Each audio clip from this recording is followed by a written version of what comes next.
uh, as I understand that Dr.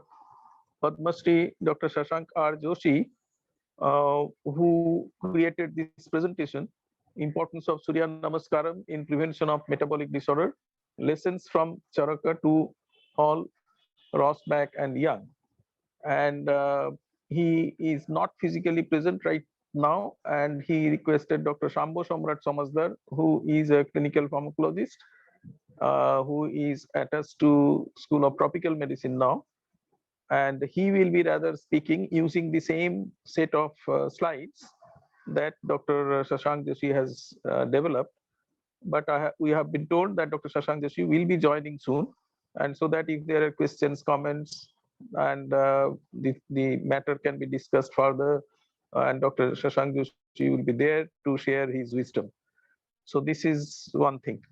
The topic that has been chosen is really very interesting in the sense that today, in the backdrop of uh, Charaka Jayanti celebration, uh, in ancient Indian medicine, how the importance of preventing diseases have been emphasized. What today we find in modern medicine too, we say that prevention is better than cure. But so many centuries back, it was actually appreciated by Maharshi Charaka, and he had advised, he had given many recommendations how we can rather practice a disease-free life.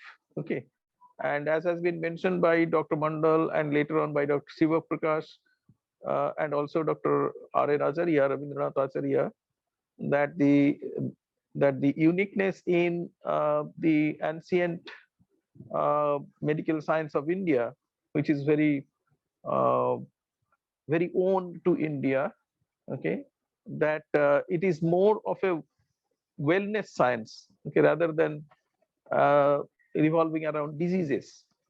So that way, our Maharishis and Charaka is the pioneer in that, has advised us really how to practice a disciplined life and what are the healthy practices so that we can keep away with diseases. One such practice is this Surya Namaskaram. It is very interesting to note that in Surya Namaskaram there are actually 12 different asanas, and out of these 12 different asanas, in a clock there are 12 hours, okay, a half of the day. So any clock you think of, in a 24-hour cycle, we say AM and PM, but every half of the day it is 12 hours, and you start with 0 hour, and then you complete one 12-hour cycle. In Surya Namaskar also, there are 12 different positions. Interestingly, four of them are in pairs. That means eight asanas, four pairs of eight asanas, and the other four they are dissimilar. Okay, so there are altogether, practically speaking, then eight asanas, but then there are five cycles of inspiration and expiration. Okay, inhalation and exhalation. One inhalation and exhalation makes one cycle of respiratory cycle, and there are five such cycles, and that is actually practiced in these different uh, asanas or different stances, bodily stances.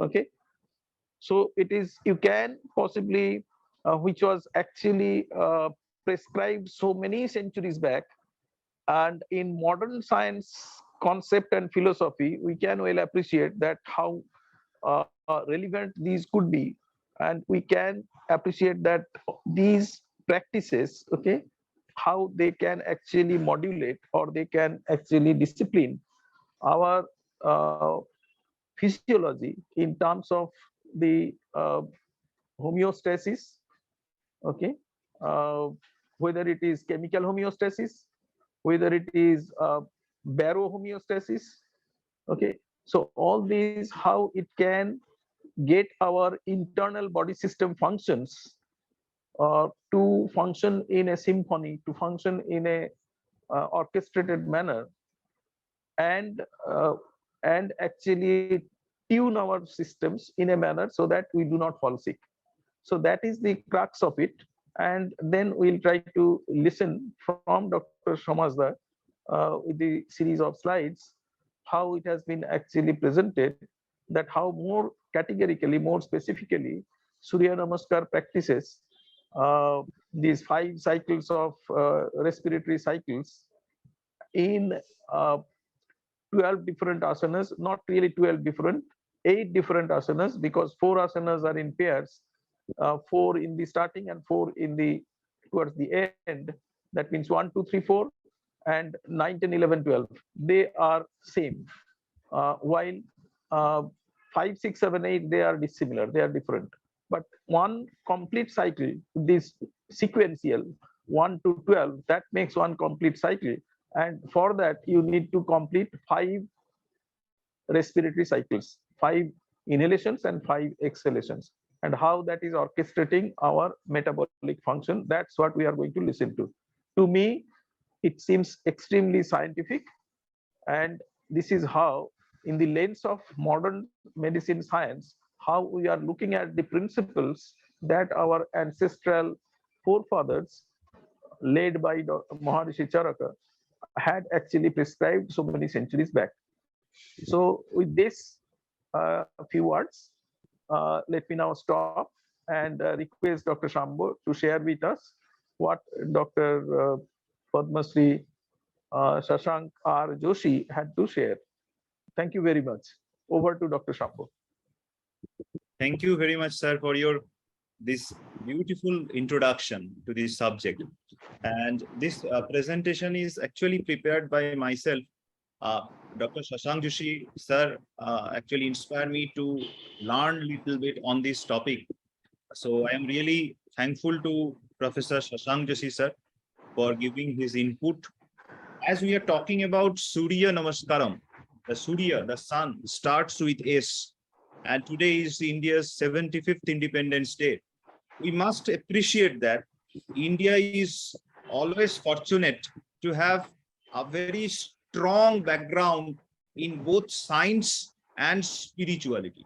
This 2S is combined in this Suryanamaskaram, which has a scientific basis along with a spiritual insights. So with that, I am just want to revisit some findings that from different literatures on this Suryanamaskaram.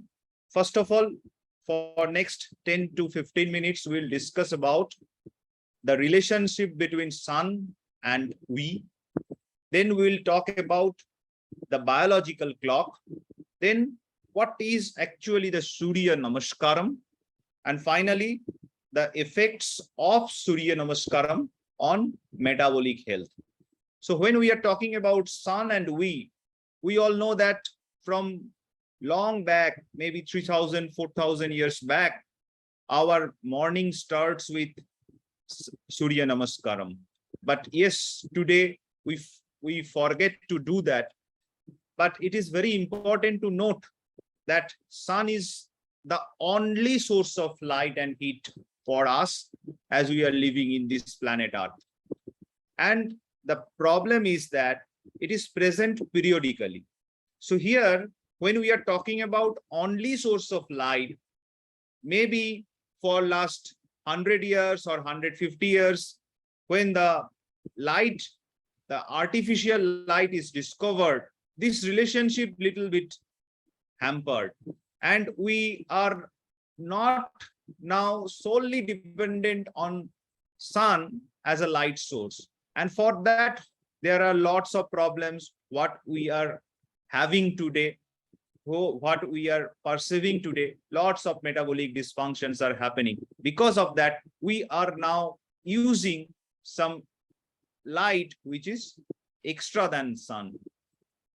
Another important thing is that as the sun is the only source of light and heat, all living organisms in this earth try to adapt their physiology with this variable presence of sun to achieve maximum fitness. So already that system that happens into us, And as Earth is rotating on its axis, there are profound changes in temperature and light that available for us. And along with that, what happened into us, there is a development of internal biological clock. And most organisms have that adapted with this type of changes in temperature, light, and other things. And this is going to actually anticipate, this clock is anticipate the day-night cycles and guide organisms in optimizing behavior and physiology. And this is called circadian. This daily rhythm, which is generated internally, is known as circadian. We can see in this very beautiful experiment long back, 250 years back, it was shown that when this tree was put inside in front of the sun, and then in front of the moon, you can say in the night time what happened to these leaves, we can see from this picture. But after a few days, when they put in this particular tree in a place where light source is not available, there also it was found that they follow the similar pattern of changes in the leaf. So from that time, they had understand what happens in the internal system. They acts like some clock. And there are very important building blocks of this particular circadian system. First of all, this is a self-sustained 24-hour rhythm generator or oscillator. There is an entraining mechanisms that connect the internal oscillator to external stimuli. And this external stimuli is also known as zeitgebers or timekeepers. And very important zeitgebers is the light. And finally, there should be an output mechanisms for allowing the timely schedule of different physiological processes. And this is a picture of our internal clock, how different genes like PER, PER genes or time genes, how they are sequencing with this time plus period, and they entered into the nucleoli, and there is the translation happened. And the light source, the sun, is the most important zeitgebers, which help to internalize another important protein that is known as cry, which helps to have a good this transcription translational feedback system inside us. And if there is some disruption happen, there will be some problems. So this is actually the normal physiology by which normal physiological clock or biological clock that inside our body, how it maintains and where the different time points are important. Just like that, we can see here from 6 a.m. the cortisol release started. And we all know that there is an early morning surge of blood pressure because of these different hormones like cortisols, like sympathetic nervous system activity. Because at night time, what happened? The parasympathetic nervous system is the predominant one to control us. But when we are waking up, our sympathetic nervous system starts acting. And for that, there is the place where the steepest rise in the blood pressure happens. And then that is the period when we have the highest alertness. And after that, maybe between 12 to 4, we have some best coordination or fastest reaction times. And at the evening time, we have the highest body temperature. Then at around 6:30, we have the highest blood pressure. Then from 9 p.m., the melatonin secretion starts. And that is the time when our sympathetic nervous system going to be stopped and the parasympathetic nervous system starts its activity. And we have a deepest sleep and lowest body temperature between 2 to 4 a.m. So this is the cycle which is normal in us. And when we are talking about this circadian rhythm, the internal body clock, which is maintaining this rhythm, it actually regulates the 24-hour cycle of biological processes in different animals and plants also. responds primarily to light and darkness in an organism's environment, sleeping at night and being awake during the day. It is a perfect example for us who have this light-related circadian rhythm. This influences the sleep-wake cycles, different release of hormones, eating habits, digestion, body temperature, blood pressure, and other important bodily functions. And what happens if these biological clocks run fast or slow or reverse? It results in disruption in the circadian rhythm. So there will be a circadian dysrhythmia, or this type of irregular rhythm leads to different sleep disorders, obsessive compulsive disorders, obesity, hypertension, diabetes mellitus. So how this can be targeted? What are the ways by which it can be targeted? One of the very key component is this Suryanamaskaram. As Professor Shantanu Kumar Tripathi sir was mentioning different 12 components of this particular practice, Suryanamaskaram, we can see here in this diagram how these 12 are there. And as sir was mentioning, almost there is 6 exercise which is very much identical. 4 exercise. So from 1 to 4, you can see here this 1 to 4, 1 to 5, and again, if you just see from 8 to 12, so they are all almost equal, and only these 2 exercise which are not equal.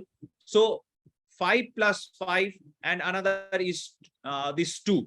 There are different bodies which prescribe different types of Suryanamaskaram. I am not going in details of that because I am not that specialist of this particular Suryanamaskaram. But these are the 12 different postures, like starting from the prayer pose to raised arms pose to hand to foot pose, then equestrian pose, then mountain pose, then salute with 8 chords or points, then cobra pose, then again mountain pose, equestrian pose, hand to foot pose, raised arm pose, and finally the prayer pose. And there are different spiritual connect also with some specific mantra. It could be taken or not taken, but there are some spiritual link with these different postures. And that is why in the beginning, what we had mentioned, there is a strong connection between spirituality and science here. So what are the different benefits of Surya Namaskar? There are lots of clinical studies had been conducted with Surya Namaskar, and it was found to be beneficial in terms of physiological functions, like regaining the physiological benefits, like decreasing the BMI. It has been found to be important. Regarding the endocrine function, it was found that different hormones, specifically the growth hormone, and one study was conducted with dihydroepiandrosterone. So it was found that they increase with this Surya Namaskaram practice, where there was some deficiency.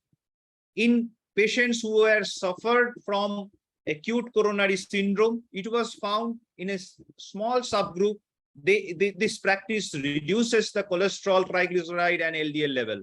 It improves the muscle and joint activity. There are studies done by different PMR colleagues, and also it was found to improve the FEV1 in the pulmonary function test. It was found to be beneficial in terms of FEV1 improvement. Also, in the reduction of fatty liver and some reduction of kidney disease, like improvement in EGFR value. There are some small studies which suggest that Surya Namaskar benefit in these subsets. So there are some specific chakra which was theoretically there with this Surya Namaskaram, and which is located with different anatomical position, and primarily they are correlated with different endocrine functions, as we can see here, like starting from the Mooladhara, which is always there with a different anatomical positioning of this Surya Namaskaram, which has a direct relationship with gonads. This Swadhisthana chakra is related with coccyx, where the genital organs are there to be controlled. There is one chakra called Manipura, which is specific for that sixth position of Suryanamaskaram, where its anatomical location is navel, which controls the gastric glands, pancreas, and adrenals. Like this, there are different chakras and subsequent anatomical locations, which is related with different physiological functions of endocrine organs. Now coming to these three great men who had invented or revisited or re-emphasized the importance of biological clock, and they were the Nobel laureate. So they had emphasized the importance of internal clock, how we should give a special note on improving the circadian rhythm. So with that, we always need to believe there were in the Charaka Samhita from long back, maybe 3,000 or 4,000 years back, we have a long tradition to follow this type of principles of maintaining the circadian rhythm, and how this can be improved with scientific evidences that we should now focus. And with that, I want to stop here. And if you, I request the participants or respected delegates, if you have any comments, please share with us. And Dr. Shashank sir will join us at the later. He will also there to answer your questions. Thank you. Over to respected chairpersons. Dr. Biswas, if you have some comments, please go ahead. I think Dr. Sambhu has elaborated in detail about the importance of Suryanamaskar, particularly for specific control of specific diseases, in special reference to endocrine disorders. And I think there are so many research work are conducted in the different aspects of yoga, including this particular Suryanamaskar, and this is one really important. I think Dr. Sambhu has described in detail, and no need to have anything to add on it from my point of view.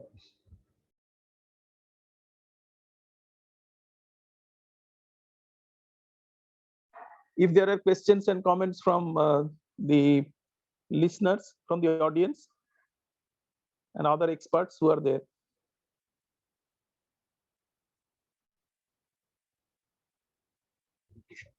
Yes, sir. I am Ravinaran here. Yes, sir. Really,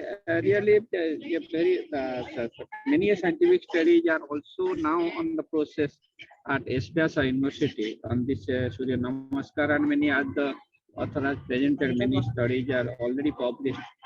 But along with Suryanamaskar, also certain medications of Ayurvedic drugs can be added, and there also we can have some good research projects on many disease conditions. That's my point of view. We have a good reports on exclusively yoga, but when yoga and Ayurveda will be combined, we can come up with some better results. That's my point. Thank you. I think Dr. Avichal Chattopadhyay has to say something. I'll request the organizers to unmute Dr. Avichal Chattopadhyay.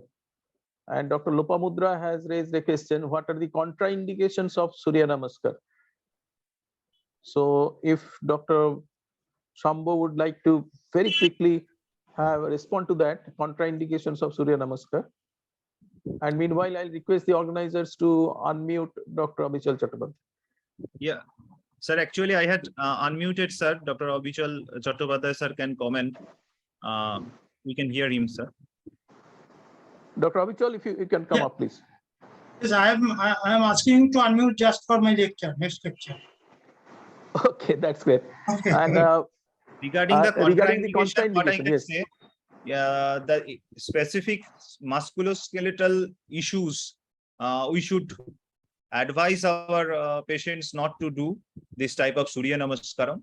Otherwise, we can have, this is a very safe practice Suryanamaskaram. There are some modifications because many older patients cannot perform this Suryanamaskaram accurately. So there are some specific modifications by which they can practice Suryanamaskaram. And it is always better to consult a trained yoga persons because this is a little bit complicated one to remember each steps. So initially it is better to perform Surya Namaskaram supervised under a trained yoga specialist. Okay, thank you. There is another question that has come up. Dr. Rajashree Bhattacharya, how Surya Namaskaram help in maintaining chemical homeostasis? Yes, It's a very big question. yeah, And long question rather. But there has been lot of research and lot of experimentation have been done, and people have shown the impact of Surya Namaskar on chemical homeostasis. And particularly, as Dr. Shambhu has also mentioned, that how Surya Namaskar can actually modulate the endocrine function, and these endocrine functions in their turn will also help in modulating and modifying the chemical homeostasis in terms of whether you say that oxygenation or oxygen saturation, or say the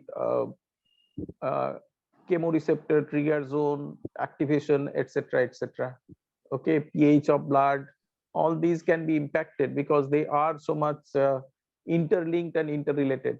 Okay, but again, it all depends on how much this is being done. Okay, this means that dose of Surya Namaskar, as I understand, that one cycle of or one complete process of Surya Namaskar will involve 5 complete respiratory cycles.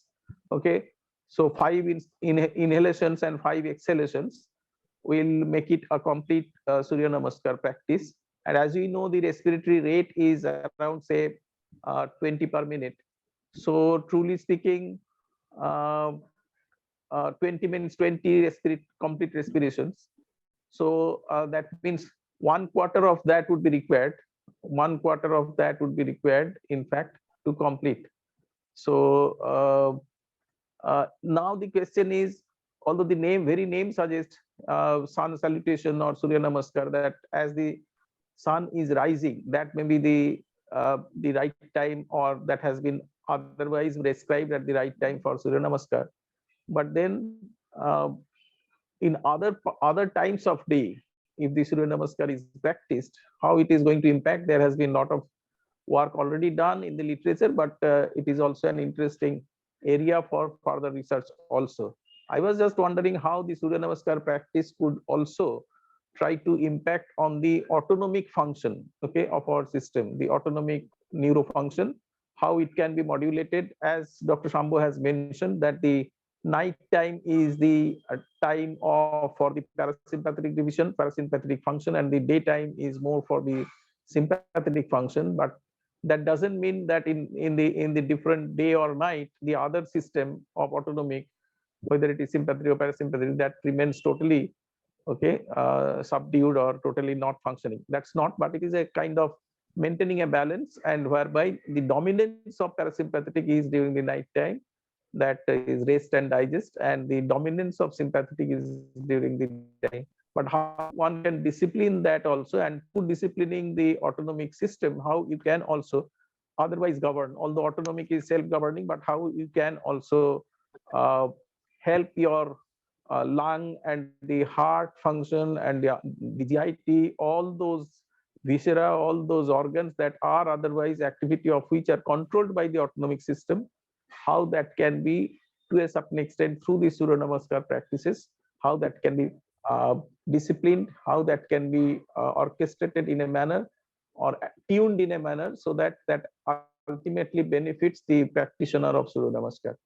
So maybe it also require further research in this in order to measure the impact of this objectively on these different parameters, biomedical and chemical parameters. So there could be scope for further research in these areas. I think with this we can keep on discussing it further, but for the scarcity of time, we'll prefer to close this session with a huge thanks to Dr. Shambhu Samrat Samasdar. I find there are a couple of more comments. I just mentioned that, not necessary to respond that right now. Maybe some of these questions we can keep for Dr. Shashank or Joshi. When he joins, he can respond to them. One is, can Surya Namaskar cure OCD, obsessive compulsive disorder, sleep disorders, etc.? Have there been any studies done? This is one question. Dr. Shambhu, you can remember them and put them to Dr. Shashank Joshi. Here just I want to mention one thing. There is two type of Surya Namaskaram. One is slow Surya Namaskaram and one is fast Surya Namaskaram. So it was seen that in patients who has little bit depressive disorder, they are more benefited with fast type of Surya Namaskaram. Whereas when there is some patients, which is specifically, this was a study conducted in child who are that attention deficit hyperkinetic disorders, a child, it was found that when there is they practice the slow type of Surya Namaskaram, they become benefited. So there are lots of studies also conducted in sleep quality and sleep pattern. So it was found to be beneficial in those groups. I think Professor Shwanand Pathak is there, sir. So may I request for another 1 minute for him, because he is a very senior professor of pharmacology, and we are really fortunate to have him. He is the professor and head of pharmacology at the Wardha Medical College at Maharashtra. So welcome, sir. If you have any comments, sir, I am just requesting you to make this comment. Then we'll move forward towards the next session. Thank you, sir. Thank you very much.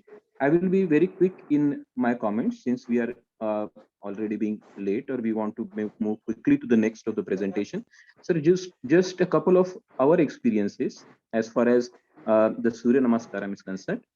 Two of the elements where we tried it and very successfully on the patients, even in the modern medicine. One was for the ulcer healing, for the healing of ulcers, and second was for in the tuberculosis patients. And we had seen that there is excellent results of this Surya Namaskaram when we use this in the patients with chronic ulcers, where the ulcers are not healing for a long duration of time. And secondly, in the case of patients with tuberculosis.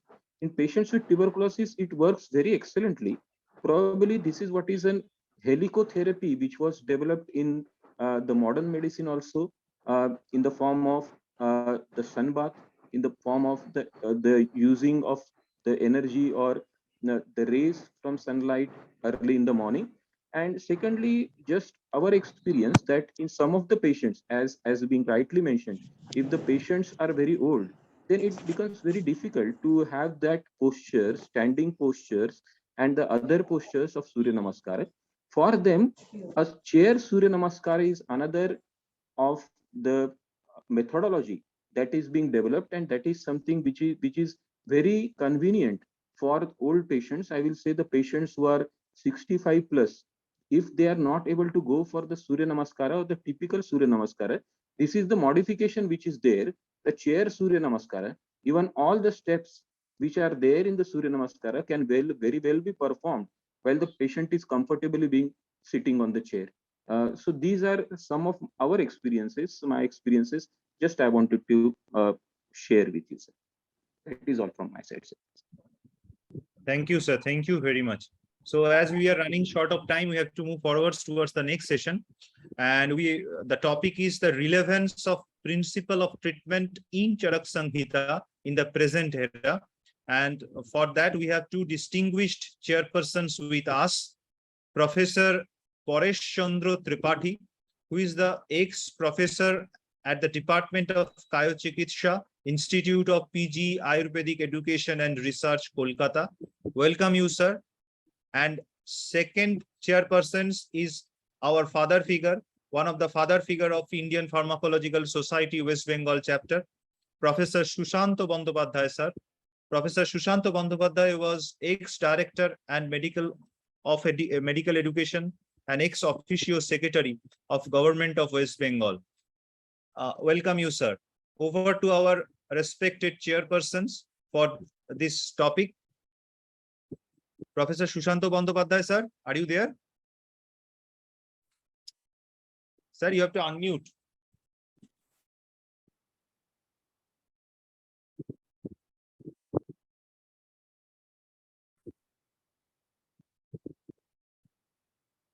Am I audible? Yes, sir. Sir, Professor Paresh Chandra Tripathi, sir, actually your name is not there, so we are a little bit confused. Okay. So we are renaming you, sir. Yes. Please, sir, please proceed for the session. I like to thanks the organizers, those who had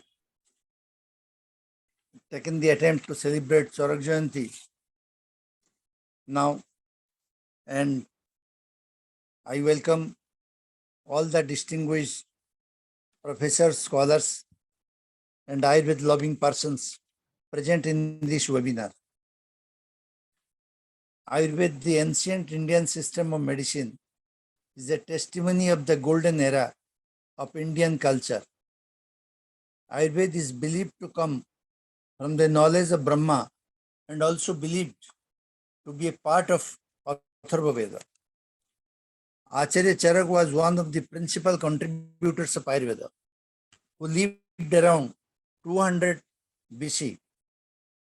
He was born in Kapilashta village of Panchanada, presently in Punjab or Kashmir states.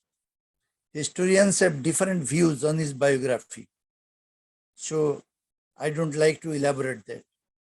After completing his education, Acharya Charak started serving people to uplift the society. He used to roam whole of India to treat people, and because of it, he became famous. It is believed that because of his nature of roaming, he came to be known as Charak, Charaivati, Charaivati, as the word Charak means to walk also. In his time, Agnivesh Tantra, one of the classical texts, became greatly mutilated, scattered over many places with the passage of time, and became unfit for study. Noticing the pitiable state of this text of Agnivesh, Acharya Charak redacted it, means revised, and made some alterations when required, and made it suitable for study. After that, these texts became more popular as Charak Samhita and established as foremost reference text of Ayurveda. To know and understand Ayurveda, it is important to understand the principles of treatment of Charak. I am happy that one of my friend, Professor Ravichal Chattopadhyay, is here to discuss on the relevance of principle of treatment in Charak Samhita in the present era. He is an erudite scholar with profound knowledge in both theory and practice of Charak Samhita, who completed MD and PhD from Gujarat Ayurveda University and honored as fellow of the Rashtriya Ayurveda Vidyapith.